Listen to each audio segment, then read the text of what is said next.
সম্মানিত দর্শক শ্রোতা, শুভ সন্ধ্যা। সমকালীন বিষয়ভিত্তিক আলাপচারিতার অনুষ্ঠান কি ভাবছেন আপনাদের সকলকে শুভেচ্ছা এবং অভিনন্দন জানাচ্ছি। আমি কামরুজ্জামান কামরুল আজকের পর্ব শুরু করতে যাচ্ছি। জাতীয় সংসদে 2026-27 অর্থ বছরের বাজেট পেশ করা হয়েছে এবং বাজেট নিয়ে আলোচনা চলছে। আমরা সাধারণ মানুষ বাজেট বা অর্থনীতির অত মার প্যাঁচ বুঝি না। আমরা বুঝি জিনিসের দাম কমলো কিনা।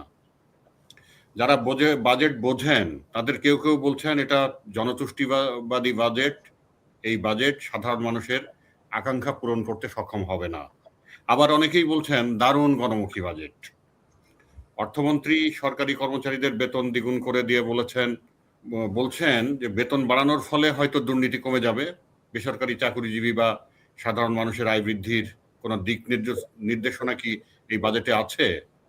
বেতন বাড়ানোর কথা বলা আছে, কিন্তু কোনো দিক নির্দেশনা আছে কিনা? বাজেটের দুর্নীতি কমানোর কোনো কার্যকর উদ্যোগের নিশ্চয়তা দেখছি না, দিক নির্দেশনা দেখছি না। যারা কর দিচ্ছেন শুধু তাদের উপরই করের আওতা বাড়ানো হচ্ছে। অধিক রাজস্ব আহরণের জন্য করের আওতা বাড়ানো হচ্ছে না। করদাতাদের কোনো সম্মান সুবিধা দিয়ে কর প্রদানে উৎসাহ দেওয়ার কোনো উদ্যোগ বাজেটে নেই, বরং আয়ের ক্ষেত্রে শতকরা 5 ভাগের যে স্ল্যাব ছিল সেই স্ল্যাবটা তুলে দেওয়া হয়েছে। ফলে স্বল্প আয়ের মানুষের উপরে বোঝা বেড়ে গেছে। এদিকে অবহেলার কারণে প্রায় 700 জন শিশুর মৃত্যু হয়েছে হামজনিত কারণে। আবার অবহেলার কারণে 6 জন শিশুর মৃত্যুর কারণে 8 দিন হাসপাতালের নিবন্ধন বাতিল করে দেওয়া হয়েছে। শিশু রামিসা ধর্ষণ এবং হত্যা মামলার তদন্ত নিষ্পত্তি হয়েছে মাত্র কয়েকদিনে, তার বিচারও হয়ে গেছে, বিচারের শাস্তিও হয়ে গেছে। তো এদিকে 600-র উপরে যে শিশু মারা গেল, প্রায় 700 শিশু মারা গেল হামজনিত কারণে, এইটা ইন্টারিম গভর্নমেন্টের ভুলের কারণে না অবহেলার কারণে হলো, এই ব্যাপারে কোনো তদন্ত এ পর্যন্ত হয়নি। বরং ইন্টারিম গভর্নমেন্টের যারা ভুল করেছিলেন, যাদের কারণে এই শিশুগুলো মারা গেল বা মারা যাচ্ছে, এই মৃত্যুর মিছিল থামানো যাচ্ছে না, তারা ভিভিআইপি মর্যাদায় ঘুরে বেড়াচ্ছেন সমাজে। এসব বিষয় নিয়ে আজকে কথা বলবো। কথা বলার জন্য আজকে উপস্থিত রয়েছেন, আমন্ত্রিত অতিথি হিসেবে উপস্থিত রয়েছেন জনস্বাস্থ্য পুষ্টিবিদ জনাব মহসিন হোসেন। জনাব মহসিন হোসেন, আজকের অনুষ্ঠানে আপনাকে স্বাগত জানাচ্ছি। কেমন আছেন? জি, ভালো আছি আমি। আপনি কেমন আছেন?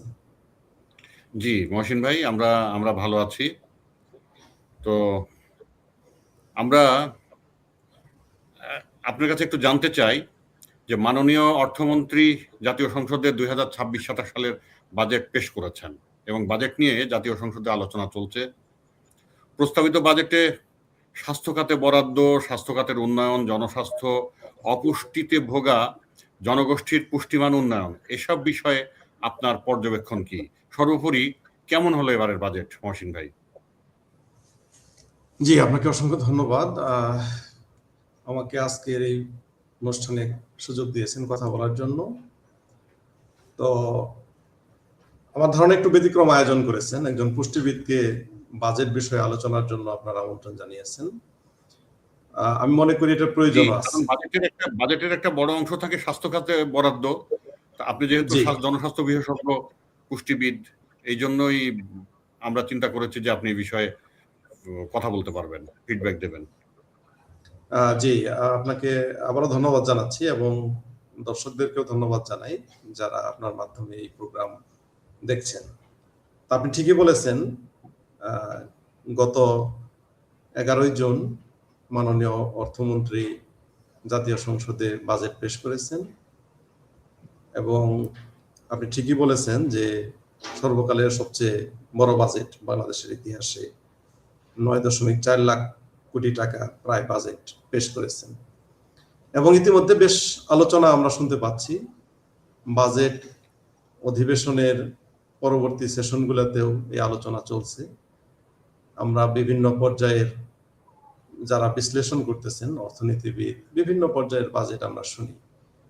তো এর মধ্যে কিছু কমন আলোচনা কিন্তু আমরা প্রতি বছর শুনি। প্রতি বছর আমরা শুনি যে বাজেটের আকার অনেক বড়, বিলাসী কিংবা ঢাউস আকৃতির বাজেট। আমরা একটু আজকে বোঝার চেষ্টা করব, আমরা যেহেতু অর্থনীতিবিদ না, আমরা আলোচনা করব আপনার স্বাস্থ্য খাতের এই বাজেটের কেমন হলো বা এই ইম্প্যাক্ট নিয়ে। তো আপনাকে আমরা সাধারণ পাবলিকের বোঝার স্বার্থে আমরা যেটা মনে করি যে আমাদের আসলে জিডিপি নিয়ে বাজেট আলোচনা করতে গেলে একটা জিডিপির বিষয় আসে, যে জিডিপি কত পার্সেন্ট হলো এই বাজেট, আমরা প্রায়ই কিন্তু শুনে থাকি। জিডিপির গ্রোথ কত পার্সেন্ট হলো এইটা, তাই না? জিডিপির গ্রোথ একটা বিষয় যেমন আছে, এবং আরেকটা হলো যে জিডিপির আকার কত, এবং জিডিপির কত পার্সেন্ট স্বাস্থ্য খাতে দেওয়া হলো, এই কথাটা কিন্তু আমরা শুনি। জিডিপির কত পার্সেন্ট শিক্ষা খাতে দেওয়া হলো, এবং এটা নিয়ে কিছু গাইডলাইন দেয়া থাকে, যেমন WHO কিংবা আপনার যারা এই বিষয়ে অভিজ্ঞ কাজ করেন তারা কিন্তু বলেন, বিশেষ করে WHO বলেন যে স্বাস্থ্য খাতে অন্তত পক্ষে জিডিপির 3 থেকে 5% বরাদ্দ দেওয়া উচিত।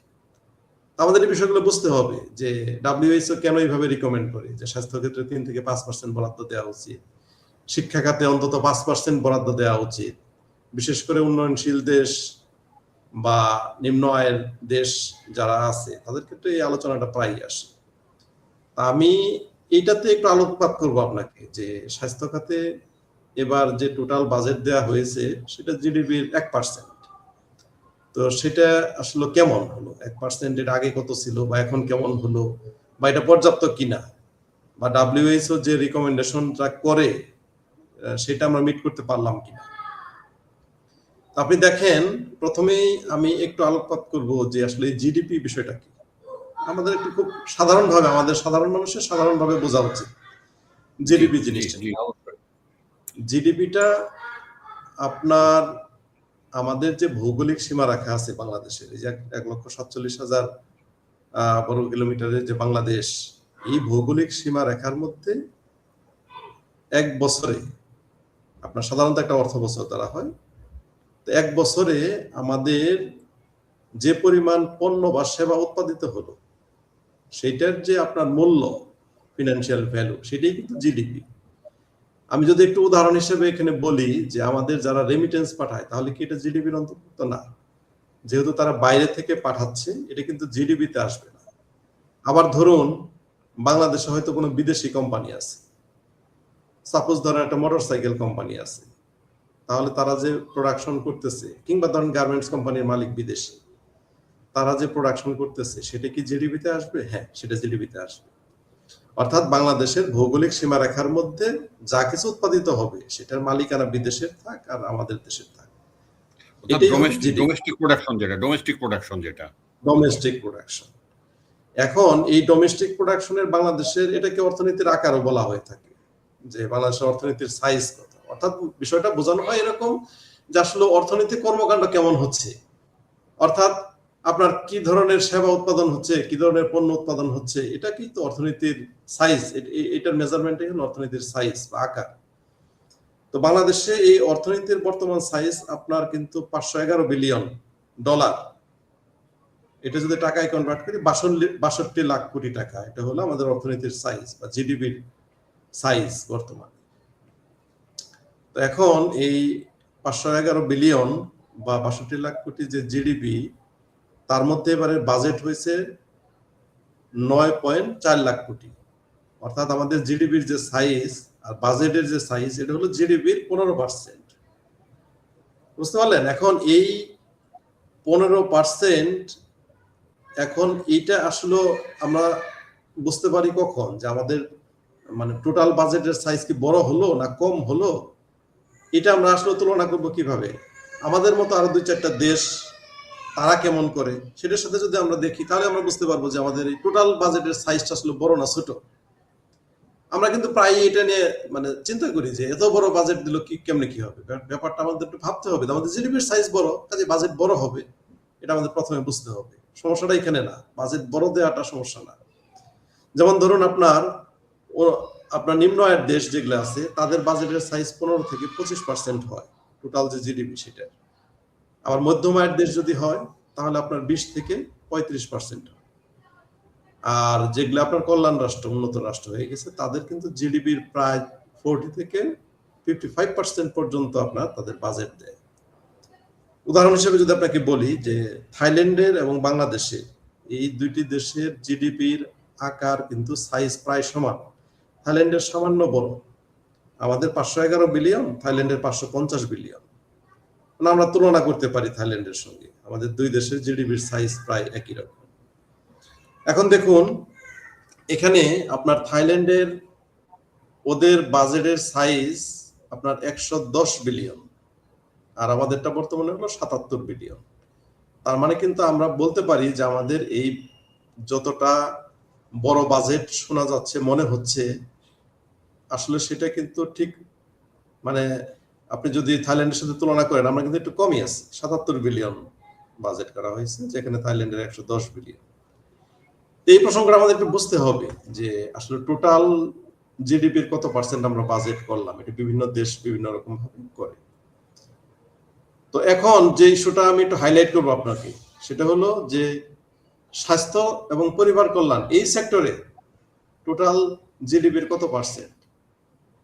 আপনি হয়তো জানেন ইতিমধ্যে যে স্বাস্থ্য পরিবার কল্যাণ খাতে এবার বাজেট দেওয়া হয়েছে 69,409 কোটি টাকা, যেটা বলা যায় অনেক বেশি বিগত সময়ের তুলনায়। এখন টোটাল জিডিপির কত পার্সেন্ট? টোটাল জিডিপির হলো 1%।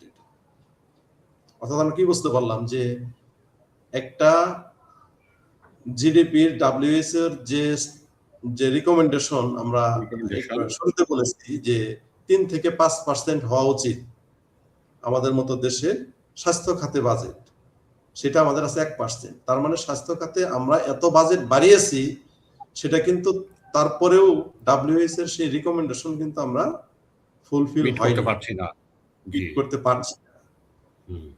অন্যদিকে থাইল্যান্ড, ভিয়েতনাম এই দুটো দেশ বাংলাদেশের মতোই, আমরা কিন্তু বিভিন্ন ক্ষেত্রে আমরা তুলনা করি বা আমরা প্রতিযোগিতা করি।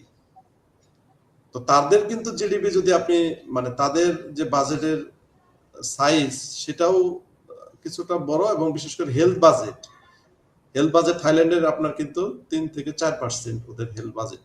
টোটাল জিডিপি 3 থেকে 4% ওরা রেখেছে হেলথ বাজেটে।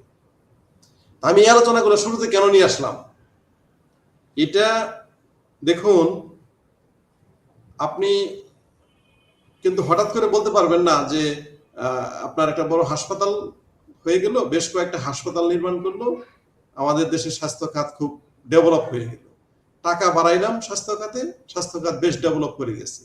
এটা কিন্তু সাধারণ মানুষটা এক ধরনের, অনেক ক্ষেত্রে তাদের চোখের সামনে দেখানো হয় এরকম যে অনেক কিছু হচ্ছে, কিন্তু ব্যাপারটা যদি আপনি একটু বিশ্লেষণ করেন যে স্বাস্থ্য ক্ষেত্রে আমরা আসলে কত দূর অগ্রগতি করেছি, এটা কিন্তু অন্তত আমি যে 3-4টা ইন্ডিকেটর আমি বলবো আপনাকে, এগুলোর দিকে তাকালে বোঝা যায়।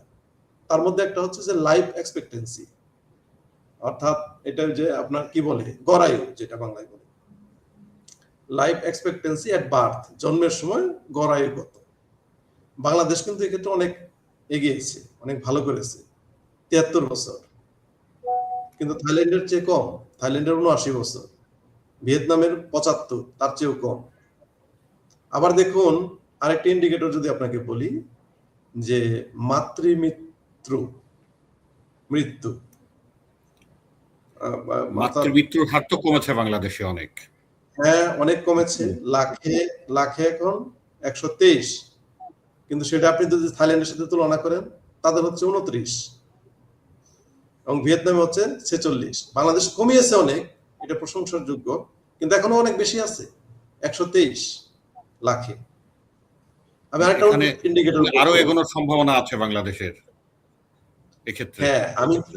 আমি যেটা বোঝাতে চাচ্ছি এই ইন্ডিকেটর গুলো বলার মাধ্যমে, যে আসলে আপনার স্বাস্থ্য খাতে বিনিয়োগ বাড়াতে হবে, এবং কোন কোন ক্ষেত্রে বাড়াতে হবে, তবে আমরা সঠিক স্বাস্থ্যের ইন্ডিকেটর, অর্থাৎ স্বাস্থ্যের ইন্ডিকেটর দেখলে কিন্তু তার চেহারা বোঝা যায়। দেশের স্বাস্থ্য বুঝবো আমরা এই ইন্ডিকেটর গুলো দেখলে, যে 5 বছরের নিচে শিশুর মৃত্যুর হার কত। এটা বাংলাদেশে এখন আপনার 1000 হচ্ছে 29, ঠিক আছে, কিন্তু থাইল্যান্ডে এটা কিন্তু 8। ভিয়েতনামে একটু বেশি 19, কিন্তু তারপরে বাংলাদেশে কিন্তু তার চেয়ে এই দুইটা দেশের চেয়ে বাংলাদেশে বেশি 29। আরেকটা গুরুত্বপূর্ণ ইন্ডিকেটর আপনাকে এটা বলতে হবে, এটা আলোচনা করতেই হবে, সেটা হলো আমাদের যে স্বাস্থ্য খাতে যে ব্যয়, এটা ইদানিং আপনারা শুনবেন কিছু এই আলোচনাটা। স্বাস্থ্য ক্ষেত্রে ব্যয়ের আপনার 70% যাচ্ছে তার ব্যক্তির নিজের পকেট থেকে, বুঝতে পারলেন? এখন অর্থাৎ 100 টাকার 70 টাকায় ব্যয় হচ্ছে তার নিজের পকেট থেকে, এবং এটার কারণে বাংলাদেশে কিন্তু দরিদ্রতা বাড়ছে। আপনার দেখা গেল তার চিকিৎসা করতে গিয়ে তার আপনার কি হচ্ছে, জমি বিক্রি করতে হচ্ছে, লোন করতে হচ্ছে। খুবই ইন্টারেস্টিং একটা বিষয় যে স্বাস্থ্য সেবা গ্রহণ করেছে, এর ফলে দেখা গেল যারা দারিদ্রতা আপনার বেড়ে গেছে। বিষয়টা হওয়ার কথা ছিল কি, যে স্বাস্থ্য সেবা গ্রহণ করার ফলে তো বিভিন্ন সূচকে ভালো হওয়ার কথা ছিল, কিন্তু উল্টা দেখা গেল যে সে তার দারিদ্রতা বেড়ে গিয়েছে। এটা কিন্তু যে এই কারণে আমাদের যে স্বাস্থ্যের যে ব্যবস্থাপনা বা যে ইনফ্রাস্ট্রাকচার, এই ব্যবস্থাপনার প্রায় 70% কস্ট কিন্তু বেয়ার করতে হচ্ছে তার নিজের পকেট থেকে যাচ্ছে ব্যক্তি, আউট অফ পকেট এক্সপেন্ডিচার। যেখানে যেখানে রাষ্ট্রের দায়িত্ব ছিল, এখানে যদি আপনি থাইল্যান্ড এবং ভিয়েতনাম, যেহেতু আমি দুইটা দেশ নিয়ে আলোচনা করছি, সেখানে ভিয়েতনামের 12% অনলি, 12% ব্যয় করতে হচ্ছে তার ব্যক্তি নিজে থেকে। আর ভিয়েতনামের 40% রাষ্ট্র দায়িত্ব নেই, রাষ্ট্র দায়িত্ব। বাংলাদেশের ক্ষেত্রে সেটা অনেক বেশি, 70%। তো আর দুইটা ইন্ডিকেটর যদি বলি যে স্বাস্থ্য বীমা বা চিকিৎসকের ঘনত্ব, এটা কেমন আছে বাংলাদেশে, মানে প্রতি স্বাস্থ্য বীমার ক্ষেত্রে বাংলাদেশে তো আসলে বলতে গেলে সরকারি উদ্যোগে স্বাস্থ্য বীমা, এটা আমাদের চোখে তেমন একটা পড়ে না, এটা আমার মনে হয় যে খুবই সীমিত। আর থাইল্যান্ডে কিন্তু অলরেডি ইউনিভার্সাল হেলথ কেয়ার, সার্বজনীন স্বাস্থ্য যেটা, 100% অর্জন করেছে তারা। ভিয়েতনাম প্রায় 90% অর্জন করেছে। আর চিকিৎসক তাদের জনসংখ্যার অনুপাতে যে চিকিৎসক থাকার কথা অলরেডি তাদের বেশি আছে, সেটা আমাদের অনেক কম। আমি যে 6টা ইন্ডিকেটর আলোচনা করলাম এই কারণে যে এই বিষয়গুলো আমাদের বর্তমান বাজেটে কতটা প্রতিফলিত হয়েছে এটা একটু জানার বিষয়। তো এই বাজেটটা অন্যান্য সময়ের বাজেটের চেয়ে বেশি ইতিবাচক আমি মনে করি একজন জনস্বাস্থ্য পুষ্টিবিদ হিসেবে। বিকজ প্রথমত হলো যে এই বাজেটে কিন্তু আপনার টাকা বাড়ানো হয়েছে, প্রায় 1% করা হয়েছে আগের চেয়ে, যদিও সেটা 3% হলে মানে বেটার, কিন্তু সেখানে বাড়ানো হয়েছে, মানে পর্যাপ্ত নয় কিন্তু বাড়ানো হয়েছে, পর্যাপ্ত না হলে টাকা বাড়ানো হয়েছে গত বাজেটের চাইতে। এইটা একটা ইতিবাচক। এবং সার্বজনীন এবং ন্যায়সঙ্গত স্বাস্থ্য সেবা নিশ্চিত করার ব্যাপারে বলা হয়েছে। মাননীয় অর্থমন্ত্রী বক্তব্যে যে বিষয়গুলো নিয়ে আসছেন সেখান থেকে আমি একটু সামারি দেখলাম যে আপনার এই মানে প্রতিরোধ কেন্দ্রিক ব্যবস্থা, এটাতে ট্রান্সফার হওয়ার, শিফট হওয়ার জন্য তিনি বলেছেন আর কি। অর্থাৎ চিকিৎসা থেকে প্রতিরোধ কেন্দ্রিক স্বাস্থ্য ব্যবস্থায় রূপান্তরের ব্যাপারে তিনি বলেছেন। আবার তিনি একটা কথা বলেছেন যে ইউনিয়ন এবং শহরের প্রতিটি ওয়ার্ডে এক বা একাধিক আধুনিক প্রাথমিক স্বাস্থ্য সেবা ইউনিট স্থাপন করবেন, ভালো কথা, এবং ই হেলথ কার্ড প্রদান করবেন। কিছু গুরুত্বপূর্ণ এই বিষয়গুলো আপনার নজরে এসেছে, যেটা ইতিবাচক আমি মনে করি। কিন্তু দেখেন এখানে আমি যে গ্যাপগুলো দেখি বা যেটা প্রত্যাশা জনস্বাস্থ্য পুষ্টিবিদ হিসেবে যেটা প্রত্যাশা ছিল আরো, যে ইউনিভার্সাল হেলথ কেয়ার যে অর্জন করবে সেটা কিন্তু কোনো নির্দিষ্ট সময়সূচি দেয়নি। কবে অর্জন করবে, কিভাবে অর্জন করবে, কোনো রোড ম্যাপ নাই। আরেকটা গুরুত্বপূর্ণ যে বিষয়টা ছিল যে আউট অফ পকেট এক্সপেন্ডিচার যেটা 70% আছে, এটা কত বছরের ভিতরে কমায় আনবে এবং কত কমিয়ে আনবে সেটার কিন্তু স্পষ্ট কোনো রূপরেখা নেই, কোনো রোড ম্যাপ নাই, এটার রোড ম্যাপ নাই। এখন আপনি টাকা বরাদ্দ দিলেন, আমি একটু পরে বলবো সেটা নিয়ে, যে এই যে এটা স্পষ্ট রোড ম্যাপ নেই। এরপরে হলো জাতীয় স্বাস্থ্য বীমা, এটা সম্প্রসারণের ক্ষেত্রে বড় কোনো ঘোষণা নেই। এরপর আমি পুষ্টিবিদ হিসেবে বলবো যে এই যে স্টান্টিং, ওয়াস্টিং, এনিমিয়া, আমি আপনার একটা প্রোগ্রামে বলেছিলাম যে বাংলাদেশের MICS 2025 যে ইউনিসেফের যে পরিসংখ্যান, সেই অনুসারে কিন্তু একটা ভয়াবহ অবস্থা আছে বাংলাদেশের এই পুষ্টি খাতে। বিশেষ করে আপনার কৃষক আয় বা ওয়াস্টিং, এনিমিয়া, এই জায়গাগুলোতে আপনার যে কিভাবে কমাবে সেটা কোনো পরিমাপযোগ্য কোনো লক্ষ্য নেই। অর্থাৎ রোডম্যাপে কিন্তু বলা থাকে যে আমরা এত সালের মধ্যে আমাদের এই 15 আছে, আমরা কমিয়ে 12 আনবো বা 10-এ নিয়ে আসবো, এই ধরনের কোনো স্পষ্ট রূপরেখা নেই। তো আর ডাক্তার নিয়োগ বা এইসব ব্যাপারে বেশ কিছু আলোচনা আছে। তো আমি আবার ফিরে যাই সেখানে যে এটা কেন এত মানে গুরুত্ব দিয়ে বলার কথা, যে বাজেট আপনি বাড়ালেন কিন্তু সেটা যদি স্পষ্ট রূপরেখা না থাকে তাহলে কিন্তু এই বাজেট নয় ছয়ের সম্ভাবনা থাকে বেশি। আমার সেটা একটা আশঙ্কা রয়েছে যে বাজেট যে হারে বাড়ানো। জনাব মহসিন, এখানে আমি একটু ইন্টারাপ্ট করি, সেটা হলো যে আপনি যে 6টি ইন্ডিকেটরের কথা বলছেন, এই 6টি ইন্ডিকেটর বাস্তবায়ন করতে হলে একটা দীর্ঘমেয়াদী পরিকল্পনা দরকার। সেটা তো 1 বছরের মধ্যে সম্ভব না। এই বাজেট তো দেওয়া হয়েছে 1 বছরের জন্য। তাহলে একটা দীর্ঘমেয়াদী পরিকল্পনা সরকারের থাকা উচিত। এই সরকার যেহেতু সবেমাত্র ক্ষমতা নিয়েছেন, সরকারের প্রথম পর্যায়ে রয়েছেন, সুতরাং এখনই যদি একটা দীর্ঘমেয়াদী পরিকল্পনা দিতেন সেটা কি ভালো হতো কিনা? আপনি যথার্থ বলেছেন। আমি এই কথাটি আপনাকে বলতে চাচ্ছি যে যেহেতু এটা সরকারের প্রথম বাজেট, কাজেই প্রথম বাজেটেই তাকে উল্লেখ করতে হবে 5 বছর বা 10 বছর মেয়াদী একটা পরিকল্পনা, সুস্পষ্ট রোডম্যাপ তাকেই করতে হবে। তা না হলে আপনার সরকারের শেষের দিকে গিয়ে বলবে যে আমরা এই স্পষ্ট রূপরেখা দিলাম। বাংলাদেশের যে রাজনৈতিক কালচার, আপনার এক সরকার পরিবর্তন হয়ে যখন অন্য সরকার আসে, তাদের প্রথম চিন্তাই থাকে ভালো আর মন্দ না, এগুলাকে বাদ দিতে হবে, যেটা সাফার করে বাংলাদেশের জনগণ। তো এই জন্য সরকারের শুরু থেকে যদি এই রোডম্যাপটা থাকতো, স্পষ্ট রোডম্যাপ থাকতো, তাহলে এই জিনিসটা আরো ফলপ্রসূ হতো। তারপরেও একজন জনস্বাস্থ্য পুষ্টিবিদ হিসেবে বলবো যে এটা বেশ আপনার ইতিবাচক স্বাস্থ্য খাতের জন্য এবার দেয়া হয়েছে আমি বলে মনে করি। জি, যেহেতু পূর্বের চাইতে এবার একটু উন্নতি হয়েছে বলে আপনি বলছেন, আমরা আশা করব যে পরবর্তীতে আর উন্নতি হবে এবং আপনি যে কথাগুলো বললেন এগুলো সরকারি পর্যায়ে যদি পৌঁছায় এবং তারা যদি বিষয়টা নিয়ে চিন্তা করেন, সেক্ষেত্রে একটা দীর্ঘমেয়াদী পরিকল্পনা হয়তো আমরা পাবো। দীর্ঘমেয়াদী পরিকল্পনা হলে যদি সরকারের প্রথম দিকে হয়, তাহলে সরকারের শেষ মেয়াদে এসে আমরা দেখতে পাবো যে সরকারের সফলতা এবং ব্যর্থতা কতটুকু এক্ষেত্রে। জি, জনাব মহসিন, এবার স্বাস্থ্য খাত ছাড়া অন্য একটা প্রসঙ্গে যায় আপনার কাছে বাজেটের ব্যাপারে, সেটা হলো যে আপনার বাজেটে আপনার শুল্ক আরোপ, কর আরোপ এগুলো তো করা থাকে, কিন্তু আমরা বাস্তবে দেখি যে বিদ্যুতের মূল্য বৃদ্ধি, গ্যাসের মূল্য বৃদ্ধি, এগুলো তো যে কোনো সময় সরকার করছে, যে কোনো সময়। আজকে বাজেটে বললো যে এত শুল্ক আরোপ করা হলো, দেখা যাবে যে 1 মাস 2 মাস পরেই গ্যাসের দাম বেড়ে যাচ্ছে অথবা বিদ্যুতের দাম বেড়ে যাচ্ছে। তো এইটা কেন হচ্ছে?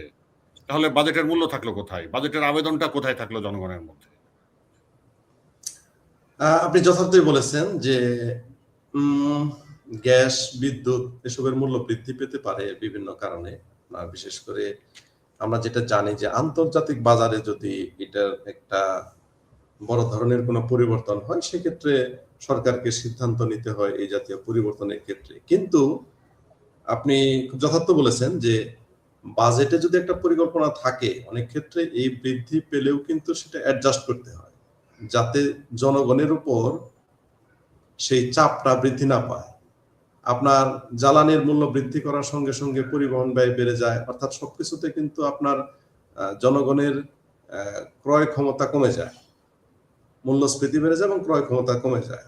তো সেক্ষেত্রে সরকারকে এটা যখন তখন গ্যাস বা বিদ্যুতের মূল্য বৃদ্ধি না করে এটা যদি বাজেট পরিকল্পনার মধ্যে নিয়ে আসা হয়, তাহলে আমার মনে হয় যে বাজেটটাকে আরো সাকসেসফুলি তারা ইমপ্লিমেন্ট করতে পারবে, জনগণ একটু হলেও স্বস্তি পেত। জি। জনাব মহসিন, বাংলাদেশের অনেক সমস্যা আছে, তার মধ্যে একটা বড় সমস্যা এখানে যে সম্পদের ক্ষেত্রে বৈষম্য। শতকরা 90% সম্পদের মালিক শতকরা 10 জন মানুষ, আর শতকরা 10 জন সম্পদের মালিক শতকরা 90 জন মানুষ। এই যে বিশাল বৈষম্য, এই বৈষম্য কমানোটা একটা জনবান্ধব সরকারের জন্য খুব গুরুত্বপূর্ণ বিষয়। তো এই বৈষম্য কমানোর ব্যাপারে এই বাজেটে কোনো দিক নির্দেশনা আছে কিনা বা থাকা উচিত কিনা, না থাকলে থাকা উচিত ছিল কিনা? একটা বিষয় বর্তমান সরকার ক্ষমতায় আসার পর থেকে যেটা করতেছেন যে আপনার ফ্যামিলি কার্ড তারা একটা করেছে, অর্থাৎ ফ্যামিলি কার্ড বা আরো অন্যান্য কিছু কার্ড ইস্যু করেছে, অর্থাৎ দারিদ্র সীমার নিচে যারা আছে তাদেরকে কিছু আর্থিক সহায়তা দেওয়ার ব্যাপারে আমি এটাই একটা লক্ষ্য করেছি যে এটা দিয়ে তাদেরকে মানে টিকে রাখার জন্য একটা ব্যবস্থা দেওয়া হয়েছে। কিন্তু আমি অর্থনীতিবিদরা হয়তো ভিন্ন আলোচনা করবেন, আমি একজন পুষ্টিবিদ হিসেবে আমার ব্যক্তিগত অভিমত আপনার কাছে আমি একটু তুলে ধরতে চাই। সেটা হলো, আপনি যদি আসলে এই দারিদ্র সীমাকে কমাতে চান, আপনি সাধারণভাবে একটু চিন্তা করুন, গ্রাম অঞ্চলে কি হয়, একটা ফ্যামিলিতে যদি আপনার একটা ছেলে একটা ভালো পড়াশোনা করতে পারে, সুশিক্ষায় শিক্ষিত হতে পারে, দেখবেন যে সেই ফ্যামিলিটার চেঞ্জ হবে। অন্তত সুশিক্ষা ছাড়া কোন একটা ফ্যামিলির জেনারেশন চেঞ্জ করছে, দারিদ্র সীমা থেকে বেরিয়ে আসতে পারতেছে, এরকম এক্সাম্পল কিন্তু কম। কিন্তু এটা ঠিক যে সুশিক্ষা গ্রহণ করে তাদের এই সুযোগটা তৈরি হয়। তো সেক্ষেত্রে বাংলাদেশে কি ঘটছে, বাংলাদেশে শিক্ষার মান ক্রমশ নিম্নগামী আমি এই ক্ষেত্রে দেখতেছি। আর পুষ্টিবিদ হিসেবে ডেফিনেটলি হচ্ছে আপনার স্বাস্থ্য, আপনার এই অপুষ্টি থাকবে, আপনার স্বাস্থ্য ব্যয় থাকবে, 70% পকেট থেকে যাবে, আর বৈষম্য কমবে, এটা তো কল্পনাই করা যায় না। বরং আমি মনে করি যে এই জিনিস বৈষম্য আরো বাড়াবে। আপনি যেটা কমের কথা বলছেন, কমবে তো নাই, বরং আপনি যদি এই স্বাস্থ্য এবং শিক্ষাকে সর্বোচ্চ গুরুত্ব দিয়ে আপনি যদি না আগান, এই বৈষম্য কোনোদিনই কমানো সম্ভব না বলে আমি মনে করি। জনাব মহসিন, অর্থমন্ত্রী বাজেট দেওয়ার সময় সরকারি কর্মচারীদের বেতন বৃদ্ধির কথা বলেছেন এবং তাদের বেতন হয়তো প্রায় দ্বিগুণ হয়ে যাবে। তো সরকারি কর্মচারী কত আছে সারা বাংলাদেশে? সম্ভবত আমি একটু বলতে পারছি না, কত 15 লক্ষ। 15 লক্ষ সরকারি কর্মচারীর বেতন দ্বিগুণ করছেন, কিন্তু পাশাপাশি বেসরকারি চাকরিজীবী বা অন্য পেশার মানুষ, তাদের আয় বৃদ্ধির কোনো পরিকল্পনা, কোনো ব্যবস্থা নেই। তো সরকারি কর্মচারীদের বেতন বৃদ্ধির কারণে অতিরিক্ত 1,06,000 কোটি টাকা লাগবে। 1,06,000 কোটি টাকা অতিরিক্ত লাগবে বাৎসরিক। তো সেক্ষেত্রে জিনিসপত্রের দাম বেড়ে যাবে কিনা, আরো মুদ্রাস্ফীতি বাড়বে কিনা, বা কোনো সমস্যা, জনগণ কোনো এটা দেখুন, এটা অলরেডি সিপিডি বা অর্থনীতি নিয়ে যারা বিশ্লেষণ করে তারা নানান ধরনের ব্যাখ্যা দিচ্ছেন। আমি ব্যক্তিগতভাবে আমার জায়গা থেকে যেটা আমি মনে করি যে বেতন বাড়ানোটা এখানে দোষের না, বেতন বাড়াতে হবে। আপনার লাস্ট যে পে স্কেল হয়েছিল সেটা বেশ আগে, একটা পে স্কেল অনেকদিন যাবত চাচ্ছে। কিন্তু আমার কাছে যেটা মনে হয় যে আপনি বেতন বৃদ্ধি করলেন, কিন্তু তাদের কর্মচারীদের, সরকারি কর্মচারীদের কাছ থেকে ভালো আউটপুট পাওয়ার ব্যাপারে যে গাইডলাইন বা যে রোডম্যাপ বা যে দিক নির্দেশনা, সেই বিষয়গুলো আছে কিনা। আপনার সরকারি চাকরিজীবীদের কাছ থেকে যে প্রত্যাশা, অর্থাৎ আপনি এই যে প্রায় 9.4 লাখ কোটি টাকার একটা বাজেট দিলে, এখন এটা তো সরকার বাস্তবায়ন করবে। এখানে আপনার একটা বড় আছে এডিপি, উন্নয়ন ব্যয়। এখন প্রতি বছর বাজেট শেষে দেখা যায় যে উন্নয়ন ব্যয়ের একটা বড় অংশই আপনার বাস্তবায়ন করা যায় না। তার মানে কি? দক্ষতার অভাব, পরিকল্পনার অভাব। এখন আপনি একজনকে, আপনি বেসরকারি সেক্টরে অনেক জায়গায় দেখবেন যে একজনকে আপনার অনেক বেতন দেওয়া হয়। তো অনেক বেতন দেওয়া হয় কেন? নিশ্চয়ই তার সেই দক্ষতা আছে, সেটা সে ডিজার্ভ করে। তো এখন সরকারি ক্ষেত্রে তো আপনি এইভাবে সরাসরি একজনকে আলাদা করে এইভাবে বলতে পারবেন না। কিন্তু আমি যেটা এক্সপেক্ট করি গভর্নমেন্টের সেক্টর থেকে, যে সফলভাবে এই বিষয়টাকে বাস্তবায়ন যদি করতে পারে, তবে অর্থনীতি বড় হবে, অর্থনীতির চাকা ঘুরবে। সেক্ষেত্রে আপনার সেই বেতন বৃদ্ধির ফলে যে মূল্যস্ফীতি হওয়ার কথা, সেটা হয়তো সেভাবে হবে না বা সেটা টের পাবে না। কিন্তু উল্টো যদি হয় যে তাদের বেতন বৃদ্ধি পেল, সেই টাকা ঋণ করে এনে দিতে হচ্ছে, অর্থাৎ বাজেটে যে আপনার অলরেডি যে বাজেট ঘাটতি দেখানো হয়েছে, সেই ঘাটতি বাজেট মিট আপ করবে কই থেকে? আপনার লোন করে। এখন লোন করে যদি আপনি টাকা মিটান, তাহলে সেক্ষেত্রে তো মূল্যস্ফীতি বাজারে অস্বাভাবিক অবস্থা তৈরি হবে। আমার এক্সপেকটেশন জনগণের সাধারণ মানুষের এক্সপেকটেশন আমি মনে করি যে মূল্য বৃদ্ধি আসলে কখনো সমস্যা না, সমস্যা হচ্ছে যে গভর্নমেন্ট যদি সঠিকভাবে পারফর্ম করে, তাদের যদি কেপিআই ঠিক থাকে, পারফরমেন্স যদি তাদের ঠিক থাকে। ও আমি ব্যক্তিগতভাবে ভুক্তভোগী, আমি গভর্নমেন্ট অফিসে বেশ কিছু কাজ করতে গিয়ে তাদের কোনো জবাবদিহিতা আমি দেখি না। একটা কাজ 1 মাসে হবে নাকি 6 মাসে হবে এই ধরনের কোনো তাদের কোনো ভ্রুক্ষেপ নাই। এই বিষয়গুলো খুবই মারাত্মক এবং বাংলাদেশের সবচেয়ে বড় সমস্যা আমলাতন্ত্র আমি মনে করি এইটা, যে তাদের যে জবাবদিহিতা না থাকার কারণে অধিকাংশ ক্ষেত্রে আপনার এই সঠিক যে অগ্রগতি জনগণ সেবা থেকে বঞ্চিত হচ্ছে। জনগণের ট্যাক্সের টাকায়, জনগণের করের টাকায় তাদের বেতন হচ্ছে, তাদের বেতন দ্বিগুণ হচ্ছে, বৃদ্ধি পাচ্ছে, তারা অনেক সুখে শান্তিতে আছে, কিন্তু জনগণ তাদের কাছে কাঙ্ক্ষিত সেবাটা পাচ্ছে না। এটা হচ্ছে একটা বড় সমস্যা। আরো আলোচনার বিষয় ছিল, অনেকগুলো বিষয়ে আলোচনা করা যেত, চিন্তা করেছিলাম, কিন্তু সময়ের স্বল্পতার কারণে আজকে আর আমরা আলোচনা এভাবে করতে পারছি না।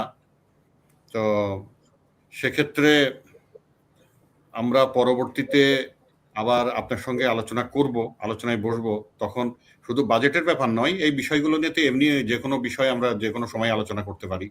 আজকে বাজেট নিয়ে আলোচনা করলাম, তো আমরা বাজেট নিয়ে আলোচনা করতে নিয়ে যে বিষয়গুলো উঠে আসছে, এগুলো বাজেট ছাড়াও এই আলোচনাগুলো করা যেতে পারে। বিশেষ করে সরকারি কর্মকর্তা কর্মচারীদের দক্ষতা, তাদের মানসিকতা, তাদের জনগণকে সেবা থেকে বঞ্চিত করা, এই বিষয়গুলো নিয়ে আমরা পরবর্তীতে আবার আলোচনা করব আপনার সাথে। তো আমাদের আমন্ত্রণে সাড়া দিয়ে আজকে কষ্ট করে এসেছেন আমাদের অনুষ্ঠানে, আপনাকে এই জন্য অসংখ্য ধন্যবাদ জানাই। জি, আপনাকে অসংখ্য ধন্যবাদ। জাস্ট একটি কথা বলেই শেষ করব, সেটা হলো যে বাজেট আসবে আর বাজেটের সময় এটা নিয়ে বিস্তারিত আলোচনা হবে, ব্যাপারটা আমিও তাই মনে করি না। এই বিষয়গুলো বিশেষ করে বাংলাদেশের যে স্ট্রাকচারাল যে সংস্কার বিভিন্ন জায়গায় দরকার প্রকৃতপক্ষে, সেই বিষয়গুলো নিয়ে যে কোনো সময় আলোচনা করা যায় এবং সচেতনতা দরকার জনগণের মধ্যে। জি, অনেক ধন্যবাদ জনাব মহসিন। সম্মানিত দর্শক শ্রোতা, সমকালীন ভাবনা চ্যানেলটি সাবস্ক্রাইব করে আমাদের সঙ্গে থাকবেন অনুরোধ করি। আপনারা ধৈর্য ধরে এতক্ষণ আমাদের অনুষ্ঠানটা দেখেছেন, সকলের প্রতি কৃতজ্ঞতা এবং ধন্যবাদ জানিয়ে শেষ করছি আজকের পর্ব। শুভরাত্রি।